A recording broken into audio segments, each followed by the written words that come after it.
చాలు. కడుపు నిండా తినరా, ఇప్పటికే ఎలా అయిపోయావో చూడు.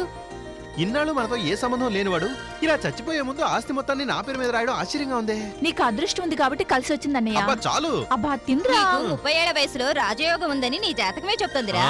అలాగే. ఏంటి మీరు ఇంకా రెడీ కాలేదా? విజయనగరానికి రమ్మని ఈరోజు లెటర్ వేశారు కదా, మేము రెడీ. లక్ష్మిని చూడడానికి వెళ్ళినప్పుడు అల్లుడు స్టేటస్ తగ్గట్టు మేము ఉండాలి కదా. ఈ డ్రెస్సులని ఏంటి మీరు వాయించి సంపాదించినవా? మా డబ్బు నాదస్వరాలు అమ్మేసి వీటిని కొనుక్కున్నాం. అవన్నీ ఎందుకు, ఇప్పుడు మనకు 3 కోట్లు రాబోతున్నాయి కదా. మీకేమైనా మతిపోయిందా? ఎప్పుడో గొడవపడి వెళ్ళిపోయిన మా మేనమామ ఆస్తంతా నా పేరు మీద రాశాడంటే నమ్మడానికి నేనెవరో పిచ్చోడు అనుకున్నారా? ఇదంతా ఎవరో నన్ను మోసం చేయడానికి చేస్తున్న కుట్ర. నేను నమ్మను. లక్ష్మి అట కోట్లట. వకీలు రాజకీయ నాయకుడనే తేడా లేకుండా మేము ఇద్దరం స్నేహం చేశాం. ఆ స్నేహం 10 సంవత్సరాలుగా ఉంది.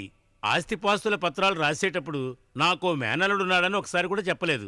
ఆయన చావు వార్త వింటేనే నాకు బాధగా ఉంది. అయ్యయ్యో ఎందుకు ఏడుస్తావు? ఆయన ఇంత తొందరగా పోతారని. ఇక మీదట ఏడ్చి ఏం ప్రయోజనం నాయనా? మా కుటుంబంతో గొడవ పడినా నాయనంటే ఎంత అభిమానం ఆయనకి. నాకే లెటర్ రాస్తూ ఉంటారు. ఇంతకు ముందు లెటర్లో కూడా రాశారు, నేను పోయిన తర్వాత లక్ష్మికి ఎవరూ లేరు, నువ్వే తనని చూసుకోవాలి అని. అంటే తన చావు కోసం ఎదురు చూస్తూ ఉన్నారు. అందుకేనేమో ఆస్తుపాస్తుల పత్రాలు ఇంత తొందరగా రాయించాడు. ఏది ఏమైనా మీకు తెలుసు అంటున్నారు గనక మిగతా వివరాలు నేను చెప్పనవసరం లేదు. అక్కడి నుంచి బయలుదేరింది. అవి రాగానే మీరు ఇక్కడి నుంచి బయలుదేరు. ఈ ఆస్తుపాస్తుల పత్రాలు రాయించడానికి కొంచెం టైం పడుతుంది. ఇక్కడ ఉండడానికి మీకేం అభ్యంతరం లేదు కదా? తర్వాత ఈ రాతకోతల వ్యవహారాలు రేపు పెట్టుకుందాం. నేను వెళ్ళరానా? అర్జెంట్ గా ఒక కేసు ఉంది, నేను వెళ్ళాలి. వెళ్ళండి.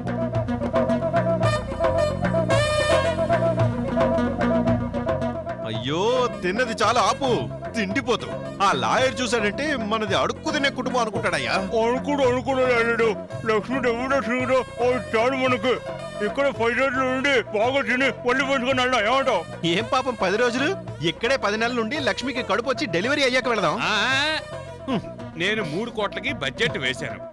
నాకు 50 లక్షలు, అతనికో 50 లక్షలు, మిగిలిన 2 కోట్లు మీ కాణిభాగం బావమరిదికి 50 లక్షలు. మన పాత్రలు పడకుండా కొత్తలు కడదాం. ఆ తర్వాత మిగిలిన డబ్బుతో బంగారు సన్నాయి కొని పీపీఏని ఊత్తూ కూర్చో. లాయర్ వచ్చారు. Good morning. అన్ని పేపర్లు రెడీ అయ్యాయి. ఓహో, ఇదిగో ఇవే ఆస్తి పత్రాలు. లక్ష్మిని దత్తత తీసుకోవడానికి గల అంగీకార పత్రం. సంతకం పెట్టండి. తర్వాత మీరు ఒక విషయాన్ని బాగా అర్థం చేసుకోవాలి. లక్ష్మిని దత్తత తీసుకుని ఇక్కడికి వచ్చిన తర్వాత అన్ని బాధ్యతలు మీరు స్వీకరించాలి. ఆమెను బాధ పెట్టడం, బయటికి పంపించడం లాంటివి నాకు తెలిస్తే నేను మీ మీద కేసు పెట్టాల్సి ఉంటుంది. అయ్యయ్యో అదేంటి సార్ అలా అంటున్నారు? లక్ష్మికి నేను తప్ప ఇంకెవరున్నారు? లక్ష్మికి ఏ బాధ కలగకుండా సంతోషంగా చూసుకుంటారు. ఇప్పుడు లెక్కలు చూద్దాం రండి. అన్ని డ్రాఫ్ట్లే ఉన్నాయి. ఈ 50 లక్షలు కార్తీవరావు గారికి ఇవ్వాల్సింది. ఇవ్వవలసిందా? అవును. ఒక్క పైసా అప్పున్నా కూడా అది తిరిగిచ్చే వరకు వారు నిద్రపోరు. అదే ఆయన పాలసీ. తర్వాత సర్కస్ కంపెనీలో అందరికీ చేరవలసిన అమౌంట్ ఆయన మంచాన పడ్డప్పుడే సెటిల్ చేశారు.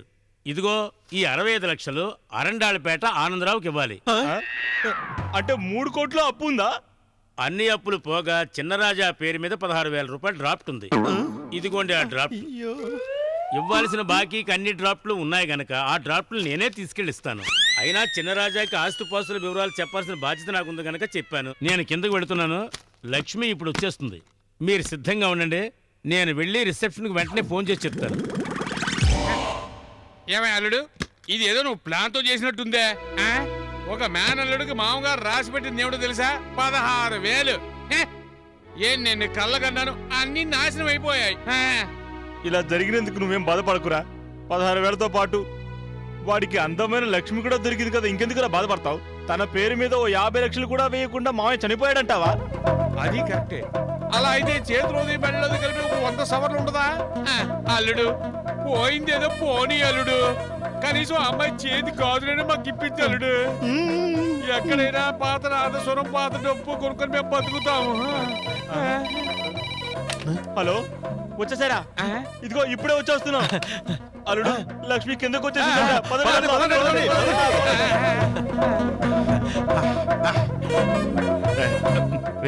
అదిగో అక్కడ కూర్చొని చూడు.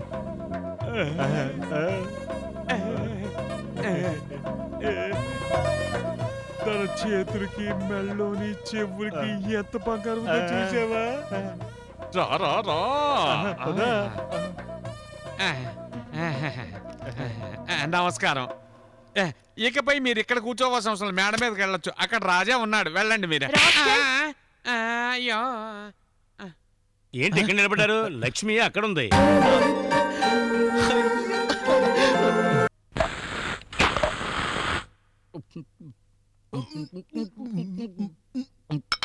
పండెంత ఆ? పండెంత అని అడిగాను. పండు ఎంత? ఒక పండు 1 రూపాయి. రూపాయి అంట. ఏ చూ